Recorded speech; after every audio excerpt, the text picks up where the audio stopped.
अब जिसके घर में क्लेश ज्यादा होता महाराज, बहुत क्लेश, मतलब कुछ ना कुछ बात पर झगड़ा चल ही रहा हो, क्लेश हो ही रहा हो, बहुत तकलीफ चल रही, कभी बहू रूठे, कभी सास रूठे, कभी पति रूठे, कभी पत्नी रूठे, जरा जरा सी बात में एक। नमस्कार भक्तों, हर हर महादेव। हम सभी चाहते हैं कि हमारे घर में सुख और शांति हो, हमारे घर में झगड़ा ना हो, हमारे घर से कलेश दूर रहे। क्योंकि जब घर में झगड़ा होता है, परिवार के सदस्यों में आपस में मतभेद होता है और घर में कलेश बना रहता है, तो घर में क्या है, अशांति का वातावरण रहता है। घर हमारा खुशहाल नहीं रह पाता है, परिवार के जो सदस्य हैं वो भी चिंतित रहते हैं और जिसके कारण कहीं ना कहीं हमें घर में जो है जीवन जीने का आनंद नहीं मिल पाता है, सुख की अनुभूति नहीं हो पाती है। इसीलिए हम सब चाहते हैं कि हमारे घर में सुख शांति हो, ताकि जो हमारा जीवन है वो हम खुशमय तरीके से गुजार सके, खुशमय तरीके से जी सके। तो उसी सुख शांति को लाने के लिए, घर से कलेश एवं झगड़े को दूर करने के लिए आज के इस वीडियो में पंडित प्रदीप जी मिश्रा ने बेलपत्र की जड़ में कौन सी चीज़ डालने के लिए बताया है। उन्होंने काफ़ी अच्छा कारगर उपाय बताया है, जिसको यदि आप करेंगे तो निश्चित ही आपके घर में सुख शांति आएगी। उन्होंने इस उपाय को आज की इस वीडियो के मध्य में बीच में बताया है, इसीलिए मैं आपसे अनुरोध करता हूं कि आप इस वीडियो को पूरा देखें, तभी आप इस उपाय को अच्छे से समझ पाएंगे, अच्छे से कर पाएंगे। तो चलिए आज की इस पावन कथा को हम सुनते हैं स्वयं पंडित प्रदीप जी मिश्रा के मुख से ही और जानते हैं उस उपाय को, और अपने घर में भी सुख शांति को स्थापित करते हैं, कलेश को दूर करते हैं, झगड़े को दूर करते हैं। आप इस मन को, आप इस चित्तवृत्ति को, आप इस भाव को भगवान में जितना जितना समर्पित करोगे,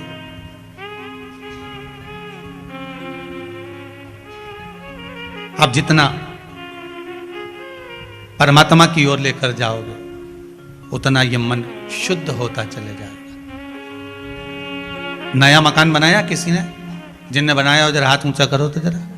बनाया आप लोगों ने मकान? तो मकान बनाए होंगे तो वो जो मकान बनाने वाला मिस्त्री होता है ना, वो कह देता है अब तुम्हारी बिल्डिंग 3 मंजिल की हो गई, ऊपर एक मटकी टांग दो। अरे बोलो सही है कि गलत है? कौन से कलर की टांगो है? काय के लिए टांगो? कि जो बिल्डिंग को देखेगा और बिल्डिंग देखने के बाद उसकी नजर उस मटकी पे चली गई, तो मटकी से जब उसकी नजर मिल गई तो जितनी नजर इसने बिल्डिंग में लगाई वो सारी नजर उसकी मटकी पे पड़ते ही उसी में वापस प्रवेश कर गई। मतलब नजर बिल्डिंग में आई। कहां टांगी मटकी? पीछे, राइट लेफ्ट, कहां टांगी? बिल्कुल आगे। कि जो बिल्डिंग को देखेगा, जो इस मकान को देखेगा, जो इस बिल्डिंग को देखेगा, जो नए मकान को देखेगा, और उसकी दृष्टि घूमते घूमते घूमते घूमते अगर मान लो वो घूमती हुई दृष्टि उस मटकी पर चली जाती है, तो हमारी बिल्डिंग पर नजर नहीं लगेगी। नहीं तो दुनिया की लोगों की नजर तो बड़ी विचित्र होती है।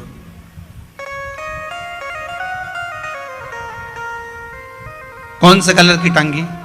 काले कलर की। बस शिव पुराण भी यही कहती है कि भगवान के मंदिर क्यों जाते हैं, किस लिए जाते हैं, और एक ही देवता है जिसके माथे पे मटकी बंधी रहती है। अरे बोलो तो जम के, कौन सा? देव अधिदेव महादेव, उसके माथे पे हमेशा कलश ही मिलता है। तो किसी ने पार्वती जी शिव जी से पूछी, क्यों भोलेनाथ जी ये बताओ जरा, ये जब गंगा तुम्हारे सिर पर है, भोलेनाथ जी जब गंगा तुम्हारे सिर पे है तो पानी तो यूं निकलना चाहिए, तो ये उल्टा पानी तुम्हारे ऊपर बूंद बूंद बूंद बूंद टपक रहा है, ये है क्या? शंकर भगवान बोले ये पानी का तो बहाना बना के रखा है, जो भगत मेरा दर्शन करने आता है उसकी नजर तो मेरी मटकी ही उतार देती है, उसकी नजर तो मेरी मटकी ही उतार देती है। जो शंकर के मंदिर में प्रवेश करता है और प्रवेश करते समय बस मेरे उस कलश का दर्शन करता है। कई लोग प्रश्न करते हैं, महाराज जी इस कलश का महत्व क्या है?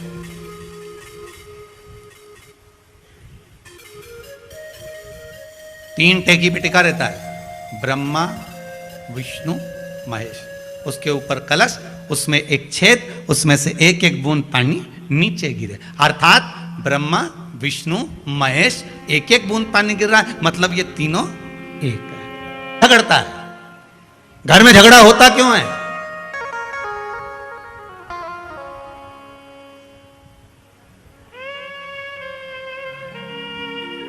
ये बेलपत्री जो होती है ना, अपन इसको शिव जी पे कैसे चढ़ाते हैं?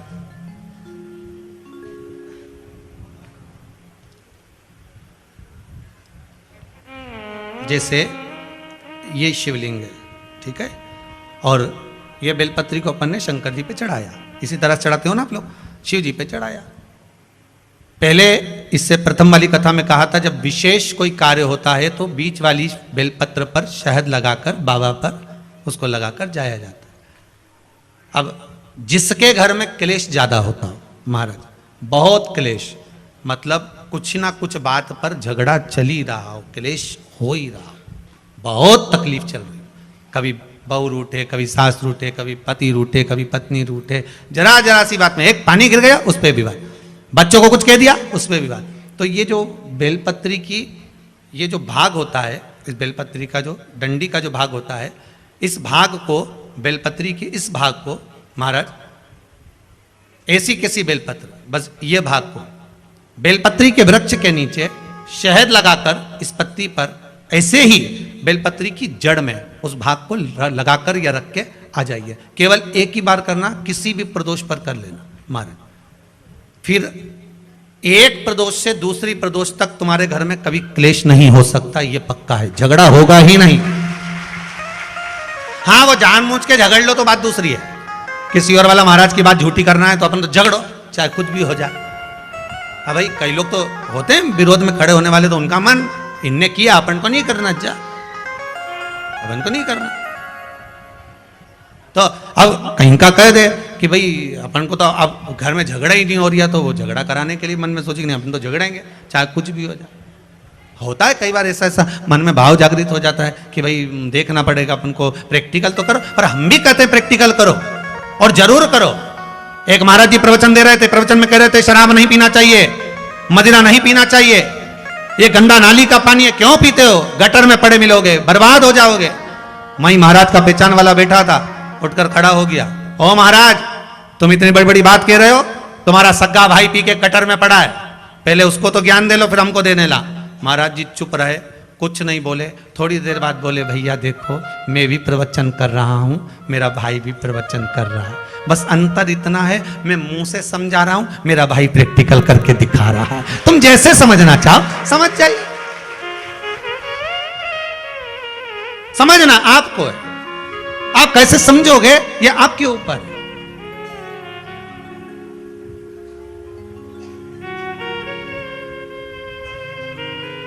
भाई जो ना समझे उसके लिए एक विदेश से एक अंग्रेज आया और उसने दीवार पर जितने कंडे बने थे गाय के उसका फोटो खींचा, तो उसको गांव के 10-12 लोग देख रहे थे और वो बढ़िया हेटमेट लगा के फोटो खींच रहा था, चश्मा लगा के।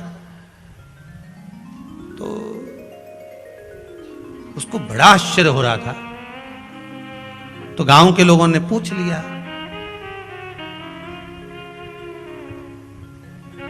तो वो हेट उतार के खुजा के बोला कि ये गाय दीवार पे चढ़ी कैसे हो।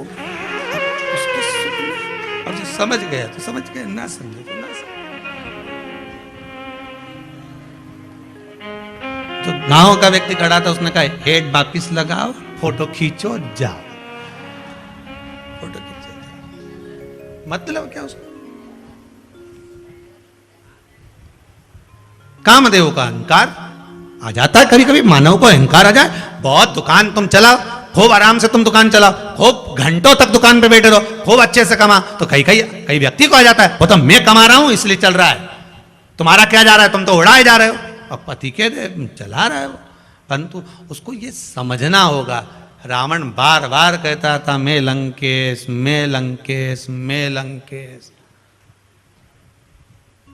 तो राम जी ने भी आखिरी में कह दिया, लंकेश लंका अंदर रह गई, तू बाहर।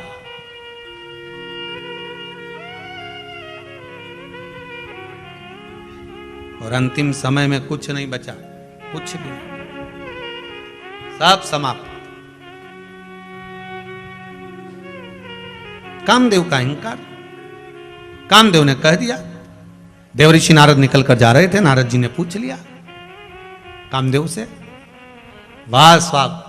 कामदेव जी को देखकर नारद जी करे, बड़े सुंदर लग रहे हो आप, बड़े सुंदर, क्या सुंदर आपका स्वरूप है। अब कामदेव तो पहले से सोच रहे थे कि मेरे बराबर कोई सुंदर नहीं, मैं जो कर सकता हूं वो सब कुछ कर सकता हूं। मैंने भगवान शंकर की समाधि को तोड़ दिया, मेरे बराबर कोई हो नहीं सकता। अब इनके पास में जाकर देव ऋषि नारद ने कह दिया, वाह वाह साहब क्या सुंदरता, आपकी क्या सुंदरता। अब तो ये और अब गुब्बारा में जैसे हवा भर दो ना, भर दो।